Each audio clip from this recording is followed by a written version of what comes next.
Love than marriage, love than marriage. I studied sociology class, right?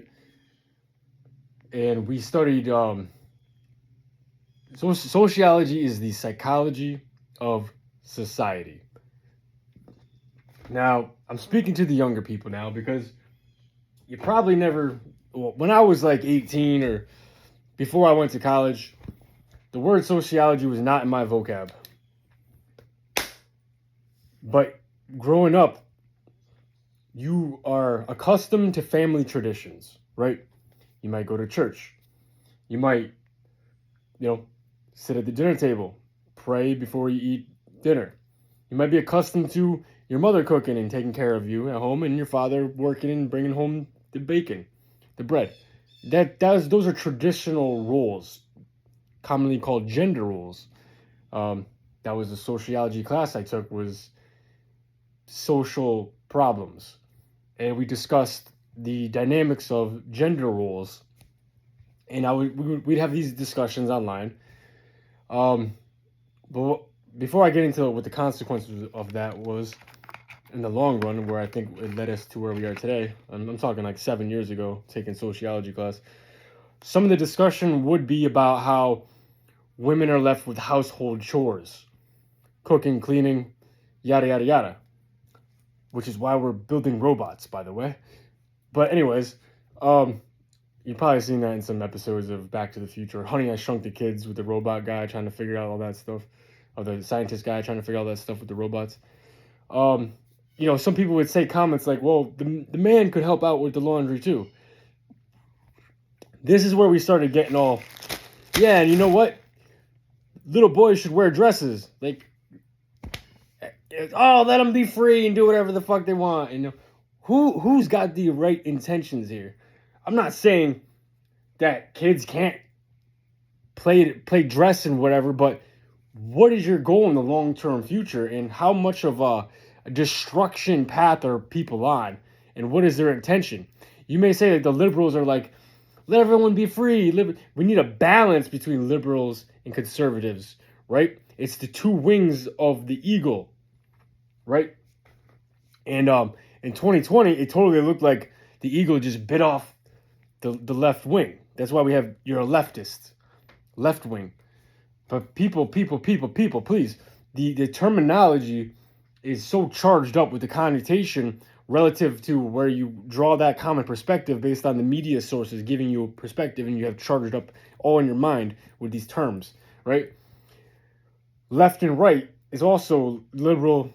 Liberal and conservative is also, like, conservative is also like prudence, right? You're more prudence if you're conservative, and liberal is you're more eccentric. So think of it that way in terms of your lifestyle and how you express your personality. I don't think that people who necessarily dress up in goth or do the candles and are like, I don't know, I read this stuff about the institution of Satanism, and they talk about how it's individualism. All of that is a spawn off the branch of a rebelling against authority. Authority can be the form of establishment, which is what you might be like, my dad is mean, or the church is bad, or science is telling me what to do with my whatever, like what's healthy, and put studies on the news and make you think bad things about instead of believing in God. Those are all authority powerhouses. Authority comes in what has been published, information, author. If you are an authority, if you're an author, you have an authority. Nowadays, anyone can publish anything on the internet, videos, it's published, and now we're all stuck in this information, similar to doing online classes. People are talking, oh, I feel this way too, and I feel this way too, and we're using our minds, but we're not using our bodies. We're not in person talking and being like, well, the natural law, the creator built me with this physical shape. Do I need a funded operation to do this, to turn everything, and how I feel better? Why couldn't you just switch something in your head psychologically, or find a way to communicate your indifference, the point of contentions you have with society altogether, because you are part of a society. People don't read and write anymore, so if you have a problem and you want to rebel against the way of the world and gender norms, speak up. That's why we have freedom of speech. You know, words don't hurt you. Your reaction is all your interpretation. Sticks and stones may break my bones, but words will never hurt me. That's why Jordan Peterson came out and said, this isn't about your pronouns. This is about free speech. Yada, yada, yada. Oh, you won't use my pronouns, so I think that you're my enemy. It's like, no, that's not what this is about. It's like, yeah, no, I know you think that. Jordan Peterson had a great self-awareness where he's like, what is going on here? And he's getting demonized because he's an older white guy, right? Now here I am, and obviously I'm not stuck in any sort of way that's completely conservative or liberal.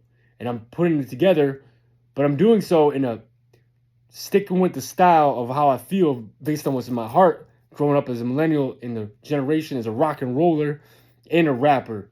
You know, later in life became a rapper because it just made sense for me to communicate that and talk about the history of blacks and whites and how we get along in America. This has been the oldest war ever. Cowboys versus Indians. A lot of African Americans have Native American heritage. You know, all those spirits, they died for non-just reasons in America. They come back because, you know, retribution, whatever you want to call it, karmic balance. If you know your real history, you realize that Thomas Jefferson was part Native American and Abraham Lincoln was part black. But we're not told that stuff. It's freaking bullshit.